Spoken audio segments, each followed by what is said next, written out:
Hello बच्चों, let's read the question. The question is why does a paramagnetic substance display greater magnetization for the same magnetizing field when cooled?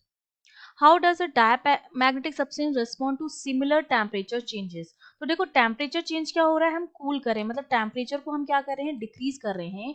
और जब हम temperature को decrease कर रहे हैं तो जो पैरामैग्नेटिक है वो तो ग्रेटर मैग्नेटाइजेशन दिखा रहे हैं, क्यों दिखा रहे हैं वो हमें बताना है। और डायमैग्नेटिक में भी अगर हम सेम टेम्परेचर चेंज करें, मतलब टेम्परेचर को डिक्रीज करें, तो उसमें मैग्नेटाइजेशन पर क्या फर्क पड़ेगा वो हमको बताना है।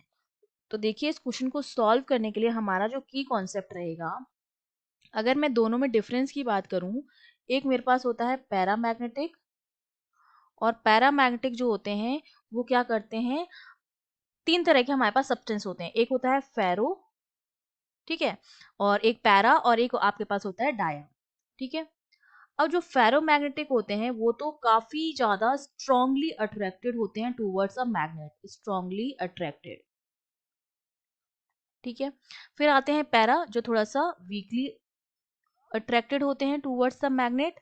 और तीसरे आपके होते हैं अट्रैक्टेड डायमैग्नेटिक, जो इन दोनों से ही डिफरेंट होते हैं। ये क्या करते हैं, रिपेल करते हैं, मैग्नेट के दोनों पोल्स को क्या करते हैं, रिपेल करने का काम करते हैं, मतलब सबसे डिफरेंट होता है। अब देखो इसका रीजन क्या होता है, जो हमारे पैरामैग्नेटिक होते हैं, ठीक है, अगर हम एक्सटर्नल मैग्नेटिक फील्ड अप्लाई करें और डायामैग्नेटिक, ठीक है, दोनों पर हमने क्या अप्लाई किया है, we apply external magnetic field, external magnetic field हमने क्या किया है, अप्लाई किया है। तो पैरामैग्नेटिक में इससे पहले जब हमने अप्लाई नहीं किया था, तो जो एटम होते हैं वो क्या करते हैं, रैंडम मोशन करते हैं, ठीक है।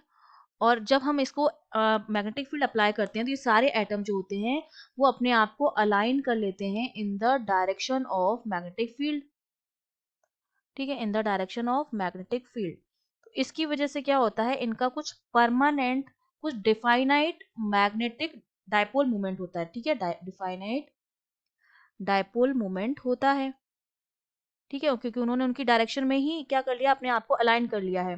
डायमैग्नेटिक में उल्टा होता है। इसमें जब हम एक्सटर्नल मैग्नेटिक फील्ड लगाते हैं तो जो एटम होते हैं वो अपने आप को अलाइन करते हैं, और इनका जो अलाइनमेंट होता है कंपेयर टू पैरामैग्नेटिक थोड़ा सा स्लो होता है। इनमें ये टेंडेंसी जो होती है वो हाई होती है, अपने आप को अलाइन करने की टेंडेंसी जो होती है वो हाई होती है कंपेयर टू द डायमैग्नेटिक। तो ये भी अपने आप को अलाइन करते हैं but in the opposite direction of magnetic field, opposite direction of magnetic field. तो इनका कुछ भी परमानेंट मैग्नेटिक डायपोल मोमेंट नहीं होता है, ठीक है। इसकी वजह से क्या होता है कि इनका जो डायपोल मोमेंट होता है वो हमारा नहीं आएगा, ठीक है। तो यहाँ पर मैं लिख देती हूँ कि इनका जो परमानेंट परमानेंट डायपोल मोमेंट वो नहीं होता है, ठीक है। अब हमने क्या किया है, टेम्परेचर को क्या किया है, स्लो डाउन किया है, टेम्परेचर को सॉरी डिक्रीज किया है। तो जब हम टेम्परेचर डिक्रीज करते हैं तो क्या होता है कि जो हमारे एटम्स होते हैं उनकी काइनेटिक एनर्जी डिक्रीज हो जाती है। टेम्परेचर के डिक्रीज करने पर काइनेटिक एनर्जी जो होती है वो क्या हो जाती है, डिक्रीज हो जाती है। मतलब इनका जो मोशन हो गया अब एटम का वो क्या हो गया है, रिड्यूस हो गया है। और जब इनका मोशन जो हो है वो रिड्यूस, पहले तो क्या था कि पैरामैग्नेटिक मटेरियल में हर इंडिविजुअल एटम का कुछ डिफाइनेट डायपोल मोमेंट था, हर एटम का, ठीक है। और ये क्या कर रहे थे, रैंडम मोशन कर रहे थे और अपोज कर रहे थे अपने ओरिएंटेशन का, मैग्नेटाइजिंग फील्ड की डायरेक्शन में अपोज कर रहे थे। लेकिन जब हमने इनको कूल डाउन किया तो इनका जो थर्मल मोशन था वो रिड्यूस हो गया, और रिड्यूस करने की वजह से अब क्या होगा कि इनकी जो टेंडेंसी हो जाएगी, इनकी काफी टेंडेंसी होती, जब इनका मोशन कम हो गया तो इनकी टेंडेंसी क्या रहेगी, अपने आप को अलाइन करने की in the direction of magnetic field, of magnetic field, ठीक है।